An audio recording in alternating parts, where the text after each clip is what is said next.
বিয়ের ৪ বছর পর আমার সবচেয়ে বড় অপরাধ ছিল গর্ভবতী অবস্থায় স্বামীর ড্রয়ার থেকে ৫০ টাকা নেওয়া।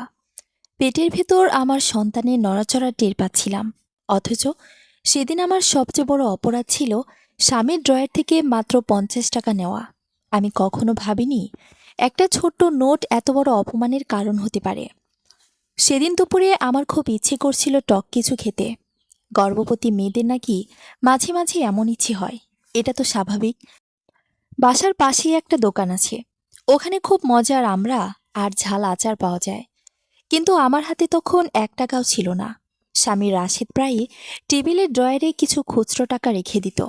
আমি ভাবলাম মাত্র ৫০ টাকা নিলে নিশ্চয়ই কোনো সমস্যা হবে না, পরে তাকে বললেই তো হবে। আমি ধীরে ধীরে ড্রয়ারটা খুলে ৫০ টাকার একটা নোট নিলাম। মনে মনে ভাবছিলাম বিকেলে রাশেদ বাসায় ফিরলে হেসে বলবো, শোনো, আজকে কিন্তু তোমার পকেট থেকে ৫০ টাকা চুরি করেছি।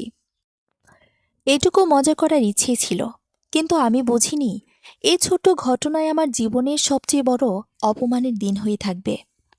বিকেলের দিকে রাশেদ বাসায় ফিরল। আমি তখন রান্নাঘরে দাঁড়িয়ে ডাল নেড়ে দিচ্ছি। হঠাৎ শুনলাম ড্রয়িং রুম থেকে তার গলা ভেসে আসছে, আমার ড্রয়ার থেকে টাকা কে নিয়েছে। আমি তখনও স্বাভাবিকভাবেই বললাম, আমি নিয়েছি ৫০ টাকা। এ কথা বলতে যেন পুরো ঘরের বাতাস বদলে গেল। রাশেদ হঠাৎ করে চিৎকার করে উঠল, আমাকে না বলে টাকা নেওয়ার সাহস হলো কিভাবে তোমার? আমি একটু থমকে গেলাম। আমি তো শুধু ৫০ টাকা নিয়েছি, পরে বলতে চেয়েছিলাম, শান্ত গলায় বললাম, কিন্তু সে যেন আরও রেগে গেল। তারপর যা হলো সেটা আমি জীবনে ভুলতে পারবো না। রাশিদ আমার সামনে এসে দাঁড়ালো, আর মুহূর্তের মধ্যে সবার সামনে আমাকে একটা থাপ্পড় মেরে দিল। ঘরটা তখন লোক ভর্তি ছিল, শাশুড়ি, দেবর, ননদ সবাই বসেছিল। থাপ্পড়টা খুব জোরে ছিল না, কিন্তু অপমানটা ছিল পাহাড়ের মতো ভারী। আমার চোখের সামনে সবকিছু ঝাপসা হয়ে গেল। আমি শুধু পেটের দিকে হাত রেখে দাঁড়িয়েছিলাম। শাশুড়ি তখন ঠান্ডা গলায় বললেন, এই মেয়েটা আসার পর থেকেই বাসার শান্তি শেষ। আজ টাকা নেই, কাল হয়তো গয়না নিয়েও পালাবে। তার কথা শুনে দেবর হেসে ফেলল। আমার বুকটা তখন যেন ফেটে যাচ্ছিল। আমি কাপা গলায় বললাম, আমি তো শুধু ৫০ টাকা নিয়েছি, চুরি করিনি। কিন্তু কেউ আমার কথা শুনল না। রাশিদ আবার বলল, তুমি এত টাকা খরচ করো কেন? বাসায় যা রান্না হয় সেটাই খাও। আমি চুপ করে গেলাম, কারণ আমি জানতাম এ বাসায় আমার কথা বলার অধিকার নেই। সত্যি বলতে কি, বিয়ের পর থেকে আমি কখনোই খুব ভালো খাবার পাইনি। রাশেদ ভালো চাকরি করলেও শাশুড়ি সবকিছু নিজের হাতে রাখতেন। আমার জন্য আলাদা কিছু কিনে আনা তো দূরের কথা, অনেক সময় ভালো মাছটাও আমার প্লেটে আসতো না। আর এখন আমি গর্ভবতী। ডাক্তার বলেছিল ভালো খাবার খেতে, ফল খেতে, কিন্তু সেই কথায় এ বাসার বলার সাহস আমার হয়নি। সেদিন রাতে আমি খুব চুপচাপ ছিলাম। ঘুমানোর সময় রাশেদ একবারও আমার দিকে তাকায়নি। আমি সারা রাত জানালার পাশে বসেছিলাম। পেটের ভেতর ছোট বাচ্চাটা নড়ছিল। আমি হাত রেখে ধীরে ধীরে বললাম, বাবা, তোর মা খুব খারাপ না রে, শুধু একটু টক খেতে ইচ্ছে করেছিল। চোখ থেকে তখন টপ টপ করে পানি পড়ছিল। পরদিন সকালে আমি একটা সিদ্ধান্ত নিলাম, আমি আর এ বাসায় থাকব না। যে বাসায় একটা গর্ভবতী মেয়েকে ৫০ টাকার জন্য অপমান করা হয়, সেখানে থাকার কোনো মানে নেই। আমি চুপচাপ আমার কয়েকটা কাপড় গুছিয়ে নিলাম। শাশুড়ি তখন জিজ্ঞেস করলেন, কোথায় যাচ্ছ? আমি বললাম, বাবার বাসায়। তিনি ঠান্ডা গলায় বললেন, যাও, কিন্তু পরে আবার কাঁদতে কাঁদতে কিন্তু ফিরে আসতে হবে। আমি কিছু বললাম না, কারণ তখন আমার চোখের পানি থামছিল না। বাবার বাসায় আসার পর প্রথম কয়েকদিন মনে হয়েছিল একটু শান্তি পেয়েছি। অন্তত কেউ আমাকে অপমান করছে না, কেউ আমার খাবারের হিসাব নিচ্ছে না। কিন্তু মানুষের কষ্ট সবসময় চিৎকার করে আসে না, অনেক সময় সেটা নিঃশব্দে বুকের ভিতর জমে থাকে।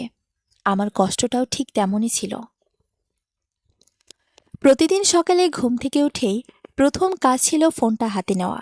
মনে হতো হয়তো আজ রাশিদের একটা কল এসেছে, হয়তো সে বলবে, তুমি কেমন আছো, ফিরে এসো। কিন্তু প্রতিদিন একই দৃশ্য, ফোনে স্ক্রিন ফাঁকা, একটা মিসড কলও না। একদিন, দুদিন, ৩ দিন, ধীরে ধীরে পুরো ১ মাস কেটে গেল। এই ১ মাসে রাশিদ একবারও খোঁজ নেয়নি। কখনো কখনো মনে হতো আমি যেন তার জীবনে কোনোদিন ছিলামই না। এক রাতে বারান্দায় বসেছিলাম, আকাশে হালকা চাঁদ উঠেছে। পেটের ভেতর বাচ্চাটা নড়ছিল। আমি পেটের উপর হাত রেখে ধীরে ধীরে বললাম, বাবা, তোর বাবা কি আমাদের আর চায় না? আমার নিজের কথায় শুনে বুকটা হু হু করে উঠল। মা তখন পাশে এসে বসল। তিনি আমার মাথায় হাত রেখে বললেন, মা, সব পুরুষ এক হয় না। কেউ কেউ সময় পেলে বুঝতে পারে, আবার কেউ কখনো বুঝে না। আমি কিছু বললাম না, কারণ আমার ভেতরে তখনও একটা আশা ছিল। হয়তো রাশিদ একদিন দরজায় এসে দাঁড়াবে, হয়তো বলবে ভুল হয়ে গেছে। কিন্তু সেই দিনটা আর আসলো না। বরং 2 মাস পরে এমন একটা ঘটনা ঘটল যা আমি কল্পনাও করিনি। সেদিন দুপুরে আমি ঘরে শুয়েছিলাম। হঠাৎ আমার ছোট ভাই রুমে ঢুকে বলল, আপু, তোমার শ্বশুর বাড়ি থেকে কেউ এসেছে। আমার বুকটা ধক করে উঠল। মনে হলো হয়তো রাশেদ এসেছে, হয়তো আমাকে নিতে এসেছে। আমি তাড়াতাড়ি উঠিয়ে বসিয়ে চুলটা ঠিক করলাম। কিন্তু ড্রয়িং রুমে গিয়ে দেখি রাশেদ না, এসেছে আমার দেবর আর শাশুড়ি। তাদের মুখের দিকে তাকিয়ে আমার বুকটা ঠান্ডা হয়ে গেল। শাশুড়ি খুব ঠান্ডা গলায় বললেন, তোমার সঙ্গে একটু কথা ছিল। আমি চুপচাপ বসে রইলাম। তিনি ব্যাগ থেকে একটা খাম বের করলেন। তারপর সেটা টেবিলের ওপর রেখে বললেন, রাশেদ তোমাকে ডিভোর্স দিতে চায়। আমার মনে হলো কেউ যেন আমার মাথার উপর থেকে পুরো আকাশটা সরিয়ে নিল। আমি কিছুক্ষণ কোনো কথা বলতে পারছিলাম না। মা পাশেই বসেছিলেন। তিনি অবাক হয়ে বললেন, ডিভোর্স কেন? শাশুড়ি ঠান্ডা গলায় উত্তর দিলেন, এই মেয়ে সংসার করতে পারবে না। ছোট ছোট ব্যাপারে বাড়ি ছেড়ে চলে যায়। আমাদের পরিবারের মান সম্মান আছে। আমার চোখ দিয়ে তখন পানি গড়িয়ে পড়ছে। আমি কাপা গলায় বললাম, আমি তো শুধু অপমান সহ্য করতে না পেরে এসেছিলাম। তিনি আমার কথা শেষ করতে দিলেন না। বললেন, এসব নাটক আমাদের সামনে করতে হবে না। তারপর দেবর খামটা আমার দিকে ঠেলে দিল। ভেতরে ছিল ডিভোর্স পেপার। আমি কাগজটার দিকে তাকিয়েছিলাম, কিন্তু শব্দগুলো ঠিকমতো দেখতে পাচ্ছিলাম না, কারণ চোখের পানি সব ঝাপসা করে দিচ্ছিল। আমার মাথায় তখন শুধু একটা কথাই ঘুরছিল, আমার পেটের বাচ্চাটা। আমি ধীরে ধীরে বললাম, রাশিদ কি জানে আমি মা হতে যাচ্ছি? শাশুড়ি একটু বিরক্ত মুখে বললেন, জানে, কিন্তু তাতেই বা কি হয়েছে তার? এ কথাটা শুনে আমার বুকটা যেন ভেঙে টুকরো টুকরো হয়ে গেল। মানে, সে যেন আমাকে ফেলে দিতে চায়? আমি আর কিছু বলতে পারলাম না, শুধু কাগজটার দিকে তাকিয়ে রইলাম। শাশুড়ি উঠে দাঁড়িয়ে বললেন, সেদিন যদি স্বামীর কাছে মাপ চেয়ে নিয়ে সংসারে পড়ে থাকতে, তাহলে আজকে এই দিন দেখতে হতো না। আমরাও তোমার কাছে আসতে চেয়েছিলাম না। আমাদের জোর করে পাঠিয়েছে রাশেদ। মন চাইলে কাগজে সই করে দিও। আমাদের সময় নষ্ট করার দরকার নেই। তারা চলে গেল। ঘরটা তখন একেবারে নিস্তব্ধ। মা ধীরে ধীরে আমার পাশে এসে বসল। আমি কাগজটা শক্ত করে ধরে বললাম, মা, আমি কি এতটাই খারাপ? মা আমার চোখের পানি মুছে দিয়ে বললেন, না মা, খারাপ মানুষেরা কখনো নিজের ভুল বুঝতে পারে না। সেই রাতে আমি একটুও ঘুমাতে পারিনি। কাগজটা বারবার হাতে নিয়ে দেখছিলাম। একটা সময় মনে হলো হয়তো সই করে দিলেই সব শেষ হয়ে যাবে। কিন্তু ঠিক তখনই পেটের ভেতর বাচ্চাটা নড়ল। আমি পেটের উপর হাত রেখে অনেকক্ষণ চুপ করে রইলাম। তারপর ধীরে ধীরে বললাম, না, আমি হার মানব না। আমি জানতাম না সামনে কি হবে, কিন্তু আমি সিদ্ধান্ত নিলাম এই সন্তানের জন্য আমাকে শক্ত হতে হবে। ডিভোর্সের কাগজটা আমার সামনে টেবিলের উপর পড়েছিল, সাদা কাগজ, কিন্তু আমার কাছে মনে হচ্ছিল যেন একটা পাহাড়। আমি অনেকক্ষণ ধরে শুধু তাকিয়েছিলাম। মা বারবার বলছিলেন, মা, তুই এখন কোনো সিদ্ধান্ত নিবি না, আগে একটু সময় নে। কিন্তু সময় নিলেও কি সব কিছু বদলানো যায়? রাতে যখন সবাই ঘুমিয়ে পড়ল, আমি একা বারান্দায় গিয়ে বসেছিলাম। আকাশে তখন হালকা বাতাস বইছে। দূরে কোথাও একটা কুকুর ডেকে উঠছিল। আমি পেটের উপর হাত রেখে বসেছিলাম। আমার সন্তানের পেটের মধ্যে বয়স তখন প্রায় 7 মাস। ডাক্তার বলেছিলেন এই সময়টা খুব সাবধানে থাকতে হবে। কিন্তু আমার জীবনে তখন শান্তি বলে কিছু ছিল না। আমি ধীরে ধীরে বললাম, বাবা, তোর বাবা আমাদের চায় না, কিন্তু আমি তোকে কখনো ছাড়ব না। চোখের পানি নিজের অজান্তেই গড়িয়ে পড়ছিল। পরদিন সকালে মা আমাকে নিয়ে ডাক্তারের কাছে গেলেন। ডাক্তার রিপোর্ট দেখে বললেন, মা একটু দুর্বল হয়ে গেছে, ঠিকমতো খাওয়া দাওয়া করে রেস্ট করা দরকার। মা তখনই বললেন, ও তো কিছুই খেতে পারে না ডাক্তার সাহেব, সব সময় মন খারাপ থাকে। ডাক্তার আমার দিকে তাকিয়ে নরম গলায় বললেন, এই সময় কষ্ট পেলে চলবে না। আপনার বাচ্চার জন্য আপনাকে শক্ত হতে হবে। আমি শুধু মাথা নেড়ে সম্মতি দিলাম, কিন্তু ভেতরে ভেতরে আমি জানতাম শক্ত হওয়া এত সহজ না। দিনগুলো ধীরে ধীরে কেটে যাচ্ছিল। এই সময়ের মধ্যে রাশেদ একবারও ফোন করেনি, একবারও জানতে চায়নি আমি বেঁচে আছি না মরে গেছি। কখনো কখনো মনে হতো আমি যেন একটা ভুল মানুষকে ভালোবেসেছিলাম। একদিন দুপুরে মা রান্নাঘরে কাজ করছিলেন, আমি ঘরে শুয়েছিলাম। হঠাৎ আমার পেটে তীব্র একটা ব্যথা শুরু হলো। প্রথমে ভাবলাম হয়তো স্বাভাবিক ব্যথা, কিন্তু কয়েক মিনিটের মধ্যে ব্যথাটা এত বেড়ে গেল যে আমি চিৎকার করে উঠলাম। মা দৌড়ে এসে বললেন, কি হয়েছে? আমি কাপা গলায় বললাম, মা, খুব ব্যথা করছে। মা আর দেরি করলেন না। বাবা তাড়াতাড়ি একটা সিএনজি ডেকে আমাকে হাসপাতালে নিয়ে গেলেন। হাসপাতালে পৌঁছানোর পর ডাক্তাররা দ্রুত আমাকে ভেতরে নিয়ে গেলেন। সব কিছু তখন খুব দ্রুত ঘটছিল। আমি শুধু মনে মনে একটা কথাই বলছিলাম, আল্লাহ, আমার বাচ্চাটাকে বাঁচিয়ে দাও। ঘণ্টাখানেক পর আমার একটা ছেলে সন্তান জন্ম নিল। ডাক্তার বাইরে এসে বাবাকে বললেন, মা আর বাচ্চা দুজনেই এখন নিরাপদ। বাবা তখন আল্লাহর কাছে শুকরিয়া আদায় করলেন। যখন নার্স আমার ছেলেটাকে প্রথম আমার হাতে দিল, তখন আমার চোখের পানি থামছিল না। ছোট্ট একটা মুখ, চোখ বন্ধ করে ঘুমাচ্ছে। আমি তাকে বুকের কাছে জড়িয়ে ধরে বললাম, তুই আমার সব কিছু। কিন্তু সুখের সেই মুহূর্তটা খুব বেশি সময় স্থায়ী হলো না। দুদিন পরে হঠাৎ হাসপাতালে একজন পরিচিত মানুষ এলো। সে ছিল আমার শ্বশুরবাড়ির পাশের বাসার এক খালা। তিনি আমার দিকে তাকিয়ে অবাক হয়ে বললেন, তুমি এখানে? আমি দুর্বল গলায় বললাম, জি খালা, আমার ছেলে হয়েছে। তিনি একটু চুপ করে রইলেন, তারপর ধীরে ধীরে বললেন, তুমি কি কিছু জানো না? আমার বুকটা ধক করে উঠল। কি জানব? তিনি একটু দ্বিধা করে বললেন, রাশেদ তো আরেকটা বিয়ে করেছে। আমি মনে করলাম যেন কেউ আমার বুকের ভেতর ছুরি বসিয়ে দিল। কি? আমার মুখ দিয়ে শুধু এই শব্দটাই বের হলো। খালা ধীরে ধীরে বললেন, 2 সপ্তাহ আগে বিয়ে করেছে, একটা ধনী পরিবারের মেয়ে। আমার চারপাশের সবকিছু তখন ঘুরতে লাগলো। আমি আমার ছেলেটার দিকে তাকালাম। তার ছোট্ট হাতটা আমার আঙ্গুল ধরে আছে। আমার চোখ দিয়ে টপটপ করে পানি পড়ছিল। মানে, আমি যখন তার সন্তানের জন্ম দিতে হাসপাতালে লড়াই করছি, ঠিক সে সময় সে অন্য একজনকে বিয়ে করেছে। সে রাতে আমি অনেক কেঁদেছিলাম, কিন্তু একসময় কান্না থেমে গেল। আমি আমার ছেলেটার দিকে তাকিয়ে ধীরে ধীরে বললাম, তোর বাবার দরকার নেই, আমি একাই তোকে মানুষ করব।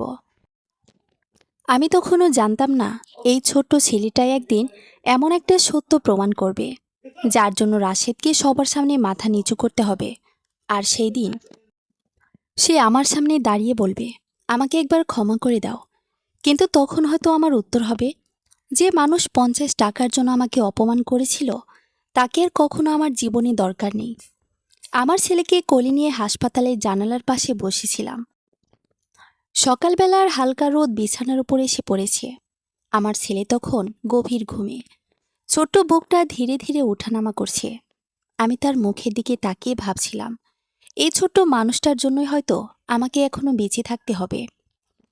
কিন্তু বুকের ভেতর একটা কষ্ট তখনও কাঁটার মতো বিঁধেছিল। রাশেদ অন্য একজনকে বিয়ে করেছে। আমি যখন তার সন্তানের জন্ম দিচ্ছিলাম, তখন সে নতুন সংসার শুরু করেছে। এ সত্যটা আমি যতই ভুলে থাকতে চাই, ততই সেটা মাথার ভেতর ঘুরতে থাকে। হাসপাতাল থেকে বাসায় ফেরার দিন মা আমার ছেলেকে কোলে নিয়ে বারবার আদর করছিলেন। মা বললেন, দেখেছিস, আল্লাহ তোকে একটা শক্তি দিয়েছে, এই ছেলেটাই তোর সব কিছু বদলে দেবে। আমি হালকা হাসলাম, কিন্তু মনে মনে ভাবছিলাম, জীবন কি সত্যি এত সহজে বদলায়? দিনগুলো ধীরে ধীরে কাটতে লাগলো। আমার ছেলের নাম রাখা হলো রিদান। রিদান যখন একটু একটু করে বড় হতে লাগলো, তখন বুঝতে পারলাম সন্তান মানুষ করা কত বড় দায়িত্ব। রাতে যখন সে কাঁদত, আমি তাকে বুকে নিয়ে ঘন্টার পর ঘন্টা হাঁটতাম। কখনো কখনো ক্লান্ত হয়ে চোখে পানি চলে আসতো, কিন্তু তার ছোট্ট হাতটা যখন আমার আঙ্গুল ধরে রাখত, তখন মনে হতো আমি একা না। এর মধ্যে প্রায় 6 মাস কেটে গেল। একদিন বিকেলে আমি উঠোনে বসে রিদানকে নিয়ে খেলছিলাম। ঠিক তখনই পাশের বাড়ির এক আন্টি এসে বললেন, শুনেছ, তোমার আগের স্বামীর নাকি অনেক সমস্যা চলছে। আমি অবাক হয়ে তাকালাম। কি সমস্যা? আন্টি একটু গোপন গলায় বললেন, ওই দ্বিতীয় বইয়ের সাথে নাকি প্রায়ই ঝগড়া হয়, মেয়েটা নাকি খুব রাগী। আমি কিছু বললাম না, কিন্তু মনে মনে ভাবলাম এটা আমার জন্য কোনো আনন্দের খবর না, কারণ কারো সংসার ভাঙলে সেটা দেখে খুশি হওয়া যায় না। কয়েকদিন পর আরেকটা খবর পেলাম। শুনলাম রাশেদের নতুন স্ত্রী নাকি প্রায়ই তার শাশুড়ির সাথে ঝগড়া করে।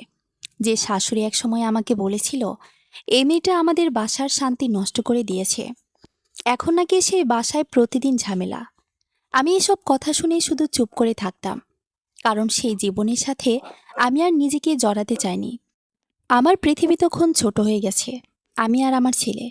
একদিন বিকেলে মা রিদানকে কোলে নিয়ে বললেন, মা, তুই কি কখনো ভাবিস রাশেদ যদি একদিন ফিরে আসে? আমি কিছুক্ষণ চুপ করে থাকলাম, তারপর ধীরে ধীরে বললাম, মা, কিছু দরজা একবার বন্ধ হয়ে গেলে আবার খোলা উচিত না। মা দীর্ঘশ্বাস ফেললেন। সে রাতে একটা অদ্ভুত ঘটনা ঘটল। রাত প্রায় 10:30। সবাই ঘুমানোর প্রস্তুতি নিচ্ছে। হঠাৎ বাইরে দরজায় কড়া নাড়ার শব্দ হলো। বাবা দরজা খুলতে দেখলাম একজন মানুষ দাঁড়িয়ে আছে। আমি দূর থেকে তাকিয়ে বুঝতে পারলাম না কে, কিন্তু কয়েক সেকেন্ড পরে যখন আলোটা তার মুখে পড়ল, তখন আমার বুকটা ধক করে উঠল। সে ছিল রাশেদ। 4 বছর একসাথে থাকার পর তার মুখ চিনতে ভুল হওয়ার প্রশ্নই নেই, কিন্তু আজ তাকে দেখে মনে হচ্ছিল অন্য একজন মানুষ। চোখের নিচে কালো দাগ, মুখটা ক্লান্ত। সে ধীরে ধীরে ঘরের ভেতরে ঢুকল। আমার দিকে তাকিয়ে কিছুক্ষণ চুপ করে দাঁড়িয়ে রইল। তারপর তার চোখ গিয়ে থামল রিদানের ওপর। আমার ছেলে তখন আমার মায়ের কোলে ঘুমাচ্ছিল। রাশেদের চোখে হঠাৎ একটা অদ্ভুত পরিবর্তন দেখা গেল। সে ধীরে ধীরে বলল, ও আমার ছেলে। আমার বুকের ভেতর তখন আবার সেই পুরনো কষ্টটা জেগে উঠল। আমি ঠান্ডা গলায় বললাম, তুমি তো জানতে, তারপরও চলে গিয়েছিলে। সে মাথা নিচু করে দাঁড়িয়ে রইল। কয়েক মুহূর্ত পরে সে খুব আস্তে বলল, আমি একটা বড় ভুল করেছি। ঘরটা তখন একেবারেই নীরব। আমি তার দিকে তাকিয়ে শুধু একটা কথাই ভাবছিলাম, যে মানুষ 50 টাকার জন্য আমাকে সবার সামনে অপমান করেছিল, সে আজ কেন এখানে? রাশেদ হঠাৎ আমার দিকে তাকিয়ে বলল, আমাকে একটু কথা বলার সুযোগ দাও। সে ধীরে ধীরে বলল, আমার জীবনটা এখন খুব খারাপ অবস্থায় আছে। আমি কোনো প্রতিক্রিয়া দেখালাম না, কারণ তার জীবনে কি হচ্ছে সেটা জানার আগ্রহ আমার আর ছিল না। সে আবার বলল, তুমি হয়তো শুনেছ আমি আবার বিয়ে করেছি। আমি শান্ত গলায় বললাম, হ্যাঁ, শুনেছি। সে মাথা নিচু করল। ওই বিয়েটা আমি নিজের ইচ্ছায় করিনি, মা জোর করেছিল। এই কথাটা শুনে আমার ভেতরটা হঠাৎ আগুনের মতো জ্বলে উঠল। আমি একটু জোরে বললাম, আর আমাকে ডিভোর্স দেওয়ার সময় তোমাকে কেউ জোর করেনি? ঘরটা আবার নিস্তব্ধ হয়ে গেল। রাশেদ কোনো উত্তর দিতে পারল না। কিছুক্ষণ পরে সে আবার বলল, আমার নতুন সংসারটা ঠিকমতো চলছে না। প্রতিদিন ঝগড়া হয়, বাসায় শান্তি নেই। আমি তাকিয়ে রইলাম তার দিকে, কিন্তু এসব কথা শুনে আমার ভেতরে কোনো দয়া জন্মালো না, কারণ আমার মনে তখনও সেই দিনের কথাই ভাসছে। সবার সামনে একটা থাপ্পড় আর 50 টাকার অপমান। রাশিদ এবার একটু দ্বিধা করে বলল, কিন্তু আমি আজ শুধু এই কথা বলতে আসিনি। আমি বললাম, তাহলে? সে একবার রিদানের দিকে তাকালো, তারপর খুব নিচু গলায় বলল, ডাক্তার বলেছে আমার একটা গুরুতর সমস্যা হয়েছে। বাবা তখন পাশে দাঁড়িয়েছিলেন। তিনি জিজ্ঞেস করলেন, কি সমস্যা?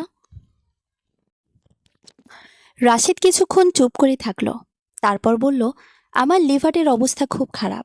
ডাক্তার বলেছে দ্রুত অপারেশন করতে হবে। আমি অবাক হয়ে গেলাম। সে আবার বলল, ডাক্তার বলেছে পরিবারের কারো লিভার ম্যাচ করলে ট্রান্সপ্লান্ট করা যেতে পারে। আমি তখনও বুঝতে পারলাম না সে কথাটা কোথায় নিতে চাইছে, কিন্তু কয়েক সেকেন্ড পরে সে যা বলল সেটা শুনে আমার বুকটা শক্ত হয়ে গেল। সে ধীরে ধীরে বলল, ডাক্তার বলেছে ভবিষ্যতে আমার ছেলের সাথে লিভার ম্যাচ হওয়ার সম্ভাবনা সবচেয়ে বেশি। ঘরের ভেতর তখন একেবারে নীরবতা। আমি ধীরে ধীরে বললাম, তুমি কি বলতে চাইছো? রাশেদ মাথা নিচু করে বলল, আমি চাই যখন সময় আসবে রিদান আমাকে বাঁচাতে সাহায্য করো। এ কথাটা শুনে আমার ভেতরে জমে থাকা সব কষ্ট যেন একসাথে বিস্ফোরিত হলো। আমি উঠে দাঁড়িয়ে বললাম, তুমি কি সিরিয়াস? সে মাথা তুলল। আমি তখন রাগে কাঁপছি। যে মানুষটা 50 টাকার জন্য আমাকে অপমান করেছিল, যে মানুষটা নিজের সন্তানের জন্মের সময় অন্য মেয়েকে বিয়ে করেছে, সে আজ আমার ছেলের কাছে সাহায্য চাইতে এসেছে। রাশেদ চুপ করে দাঁড়িয়ে রইল। তার চোখে লজ্জা স্পষ্ট। সে ধীরে ধীরে বলল, আমি জানি আমি অনেক ভুল করেছি। আমি তীক্ষ্ণ গলায় বললাম, ভুল না, অন্যায়। ঘরের সবাই চুপ। আমি রিদানের দিকে তাকালাম। সে তখনও ঘুমাচ্ছে, কিছুই জানে না। আমি ধীরে ধীরে বললাম, এই ছেলেটাকে আমি অনেক কষ্ট করে বড় করব। তাকে কখনো শেখাবো না যে মানুষের সাথে খারাপ ব্যবহার করতে হয়। রাশেদের চোখে তখন পানি চলে এসেছে। সে বলল, আমি শুধু একটা সুযোগ চাই। আমি ঠান্ডা গলায় উত্তর দিলাম, সুযোগ? সুযোগ তখনই ছিল যখন আমি তোমার পাশে ছিলাম। রাশেদ আর কিছু বলতে পারল না। কিছুক্ষণ পরে সে ধীরে ধীরে দরজার দিকে হাঁটতে লাগল। দরজা পার হওয়ার আগে সে একবার পিছনে তাকালো। তার চোখে তখন এমন একটা অনুশোচনা ছিল যা শব্দে বোঝানো কঠিন। কিন্তু আমি জানতাম, সব অনুশোচনার একটা সময় থাকে। সময় চলে গেলে সেই অনুশোচনা আর কোনো মূল্য রাখে না। রাশেদ সেদিন দরজা দিয়ে বেরিয়ে যাওয়ার পর ঘরটা অনেকক্ষণ নিঃশব্দ হয়েছিল। মনে হচ্ছিল কেউ যেন কথা বলার সাহস পাচ্ছে না। আমি জানালার পাশে দাঁড়িয়েছিলাম। বাইরে রাতের বাতাস বইছে। দূরে একটা রাস্তার লাইটের নিচে ছায়া পড়েছে। মা ধীরে ধীরে এসে আমার পাশে দাঁড়ালেন। তিনি আস্তে করে বললেন, মা, তুই কি খুব কষ্ট পেলি? আমি একটু হাসার চেষ্টা করলাম। কষ্ট তো অনেক আগে শেষ হয়ে গেছে মা, কিন্তু সত্যি বলতে কি, কষ্ট কি এত সহজেই শেষ হয়? মনের ভেতর অনেক পুরনো স্মৃতি আবার ফিরে আসছিল। বিয়ের প্রথম দিকের দিনগুলো, রাশেদের সাথে একসাথে বাজারে যাওয়া, ছাদে দাঁড়িয়ে গল্প করা। কখন যে সেই মানুষটা এত বদলে গেল আমি নিজেও বুঝিনি। সেই রাতের পর প্রায় 1 বছর কেটে গেল। আমার ছেলে রিদান তখন হাঁটতে শিখে গেছে। তার মুখে ছোট ছোট কথা বের হতে শুরু করেছে। একদিন দুপুরে সে খেলতে খেলতে হঠাৎ বলল, বাবা, বাবা, তোতলাতে তোতলাতে বলল। আমি মুহূর্তের জন্য থমকে গেলাম। এই প্রশ্নটা একদিন আসবে জানতাম, কিন্তু এত তাড়াতাড়ি আসবে ভাবিনি। আমি তাকে কোলে তুলে নিয়ে বললাম, তোর বাবা অনেক দূরে থাকে বাবা, তুমি বলো আম্মু, আমাকে আম্মু ডাকো শোনা। রিদান আবার বলল, বাবা, বাবা। আমি কিছুক্ষণ চুপ করে থাকলাম। তারপর বললাম, একদিন বড় হলে সব বুঝবি। সেদিন রাতে আমি অনেকক্ষণ ঘুমাতে পারিনি। একটা শিশুর জীবনে বাবার জায়গাটা কতটা গুরুত্বপূর্ণ সেটা আমি বুঝি। কিন্তু আমি চাইনি রিদান এমন একজন মানুষকে দেখে বড় হোক যে তার মাকে অপমান করেছে, কষ্ট দিয়েছে। সময় দ্রুত কেটে যাচ্ছিল। রিদান স্কুলে ভর্তি হলো। সে খুব বুদ্ধিমান ছিল, পড়াশোনায়ও ভালো। স্কুলের এক অনুষ্ঠানে সে প্রথম পুরস্কার পেল। সব বাচ্চারা তাদের বাবার সাথে ছবি তুলছিল। রিদান আমার হাত ধরে দাঁড়িয়েছিল। সে ধীরে ধীরে বলল, মা, আমার বাবাও যদি আসতো। আমার বুকটা হঠাৎ ভারী হয়ে গেল। আমি হাসার চেষ্টা করে বললাম, আমি তো আছি বাবা। সে মাথা নাড়ল, কিন্তু তার চোখে একটা ছোট্ট অভাব স্পষ্ট ছিল। সেদিনটা আমার জীবনের খুব কঠিন একটা দিন ছিল। বাড়ি ফিরে আমি অনেকক্ষণ চুপ করে বসেছিলাম। ঠিক তখনই একটা ফোন কল এলো, অচেনা নাম্বার। আমি রিসিভ করলাম। ওপাশ থেকে একটা দুর্বল গলা ভেসে এলো, হ্যালো, আমি রাশেদ। আমি কিছুক্ষণ চুপ করে রইলাম। অনেকদিন পর তার কণ্ঠ শুনে মনে হলো যেন পুরনো একটা দরজা আবার খুলে গেছে। আমি ঠান্ডা গলায় বললাম, কেন ফোন করেছ? সে ধীরে ধীরে বলল, আমি খুব অসুস্থ। আমি কোনো উত্তর দিলাম না। সে আবার বলল, ডাক্তার বলেছে আমার সময় খুব বেশি নেই। আমার বুকের ভেতরটা হঠাৎ কেঁপে উঠল। আমি চুপ করেছিলাম। তারপর সে খুব কষ্ট করে বলল, আমি একবার আমার ছেলেকে দেখতে চাই। ফোনের ওপাশে তখন নীরবতা। আমি জানালার দিকে তাকিয়েছিলাম। বাইরের সন্ধ্যার আলো ধীরে ধীরে অন্ধকার হয়ে যাচ্ছে। আমার মাথার ভেতর তখন হাজারটা প্রশ্ন ঘুরছে। এই মানুষটা আমাকে অপমান করেছে, আমাকে ছেড়ে চলে গেছে, কিন্তু সে আমার সন্তানের বাবা। আমি বুঝতে পারছিলাম না কি করা উচিত।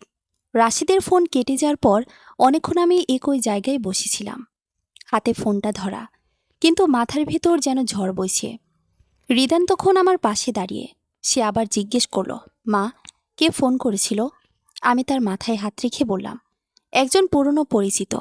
রিদান কিছু বলল না, কিন্তু আর কিছু জিজ্ঞেসও করল না। সে আবার খেলতে চলে গেল। কিন্তু আমার মনটা আবার শান্ত থাকলো না। রাশেদের কণ্ঠটা বারবার কানে বাজছিল, আমি একবার আমার ছেলেকে দেখতে চাই। আমি জানালার পাশে গিয়ে দাঁড়ালাম। মনে হচ্ছিল এত বছর পরে আবার সেই পুরনো একটা দরজা আমার সামনে খুলে গেছে, যে দরজাটা আমি অনেক কষ্টে বন্ধ করেছিলাম। সেই রাতে আমি মায়ের সাথে কথা বললাম। মা চুপচাপ শুনলেন সব কিছু। তারপর ধীরে ধীরে বললেন, মা, মানুষ ভুল করে, কেউ কেউ পরে বুঝতে পারে। আমি একটু কষ্টের হাসি দিলাম। মা, ভুল আর অন্যায়ের মধ্যে পার্থক্য আছে। মা দীর্ঘশ্বাস ফেললেন। আমি জানি, কিন্তু একটা কথা ভাব, তোর ছেলে যদি বড় হয়ে জানতে পারে তার বাবা তাকে দেখতে চেয়েছিল আর তুই সুযোগ দিসনি, তখন সে কি ভাববে? এ কথাটা শুনে আমি চুপ হয়ে গেলাম, কারণ এই প্রশ্নটা আমি নিজেও নিজের কাছে করছিলাম। সারা রাত ঘুম হলো না। শেষ পর্যন্ত আমি একটা সিদ্ধান্ত নিলাম। পরদিন সকালে আমি রাশিদকে ফোন করলাম। ফোন ধরতেই তার দুর্বল কণ্ঠ শোনা গেল। হ্যালো। আমি ধীরে ধীরে বললাম, তুমি কোথায় আছো? সে কিছুক্ষণ চুপ থেকে বলল, হাসপাতালে। আমি বললাম, ঠিকানাটা পাঠাও। ওপাশে কিছুক্ষণ নীরবতা। তারপর সে আসতে বলল, তুমি আসবে? আমি সংক্ষিপ্তভাবে বললাম, আমার ছেলে তার বাবাকে একবার দেখবে, এটা তার অধিকার। এর চেয়ে বেশি কিছু বললাম না।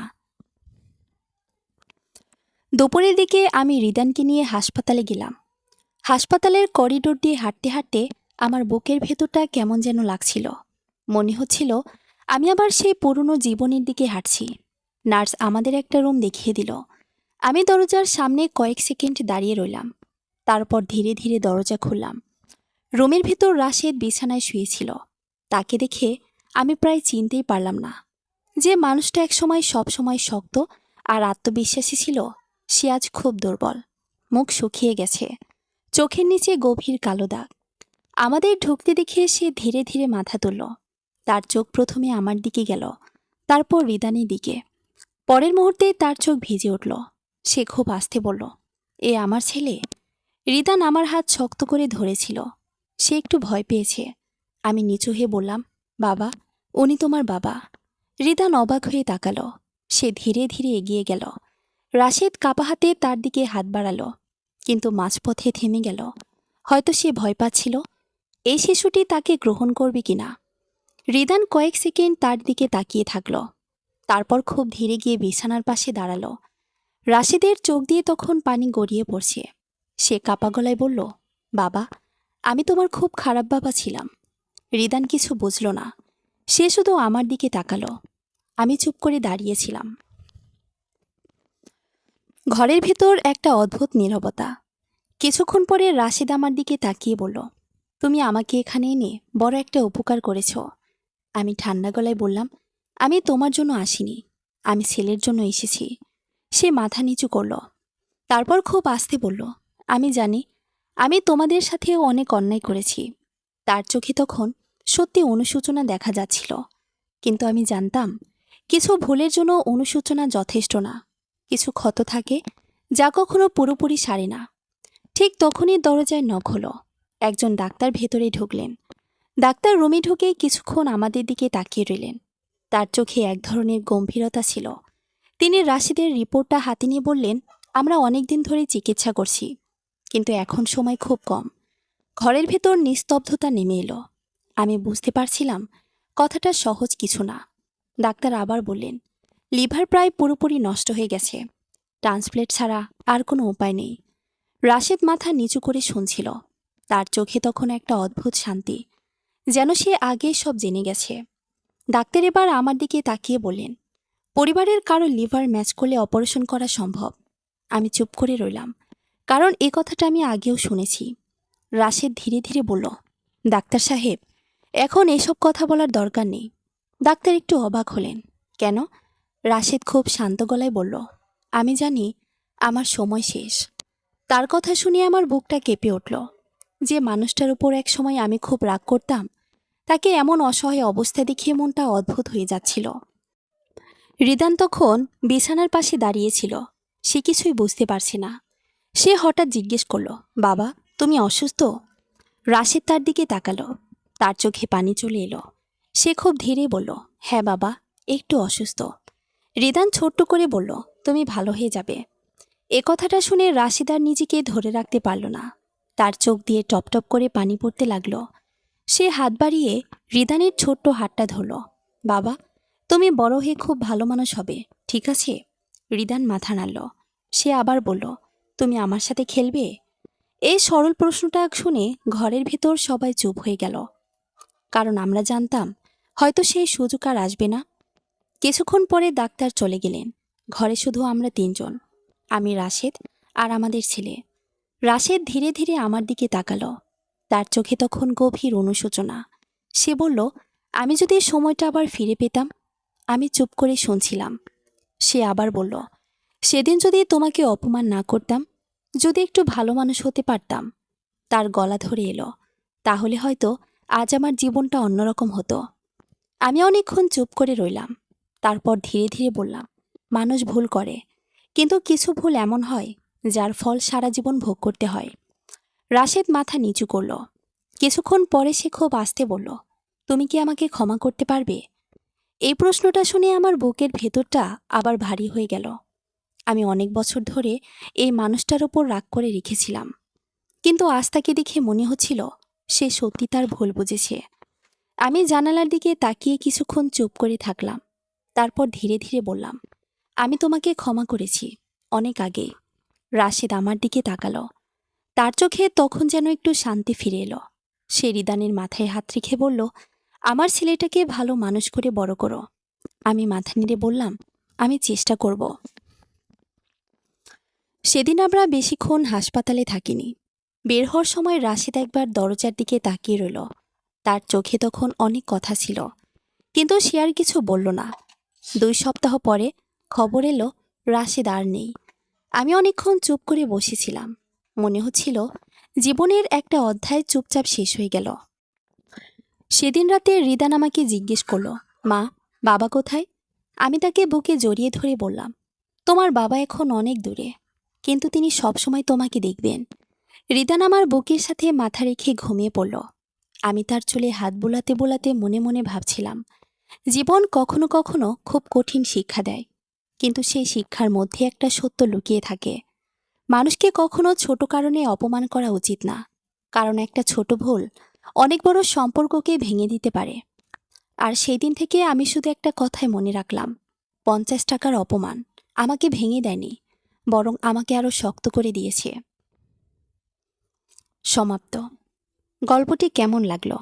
আশা করি কমেন্টে গঠনমূলক মন্তব্য করে জানিয়ে যাবেন, এবং কী ধরনের গল্প পড়তে চান কমেন্ট করে জানাবেন প্লিজ। ধন্যবাদ সবাইকে।